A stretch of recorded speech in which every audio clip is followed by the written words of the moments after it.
ইনশাআল্লাহ ওয়াইন্না ইনশাআল্লাহ, আমি অস্বীকার করি না যে ফিলিস্তিন বিজয় হবে ইনশাআল্লাহ, সত্য বিজয় হবে ইনশাআল্লাহ। আমার মতো গরু ছাগলে করবে না, আমার মতো বেনামাজি সম্প্রদায় করবে না ওটাকে, আমার মতো সুদখোর ঘুষখোর বাটপার যে কোরআন পর্যন্ত পড়তে জানে না, আল্লাহ নবীর ছেলে সন্তান কয়জন সেটা জানে না, আমার মতো গরু ছাগলটাকে স্বাধীন করবে না।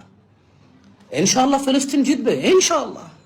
যারা মৃত্যুবরণ করতেছে ইসলামের উপরে থেকে, ওখানে জুলমের শিকার হচ্ছে, ইনশাআল্লাহ আল্লাহ তাদেরকে শহীদ মর্যাদা দান করুন, আমি দোয়া করি। আমি তো জানি না কে শহীদ, কাউকে শহীদ বলে তো আমি আখ্যা করতে পারি না, তবে আমি কামনা রাখি আমি কোরআন ও সুন্নাহ থেকে যে সামান্যটুকু বুঝ পেয়েছি, আমি এর জন্য দোয়া করতে পারি রেফারেন্স দিয়ে, ইয়া আল্লাহ তুমি তাদেরকে শহীদ হিসেবে মর্যাদা দাও, ইয়া আল্লাহ তুমি তাদের যারা পৃথিবীর থেকে চলে গেছে নির্মম ভাবে আর যাদেরকে রেখে গিয়েছে তুমি তাদের আশ্রয় হও ইয়া আল্লাহ।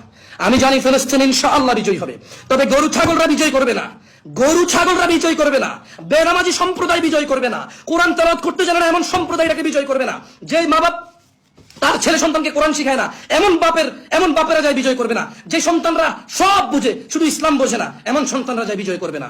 ইনশাআল্লাহ বিজয় করবে কারা? ইসলামের বীর পুরুষরা।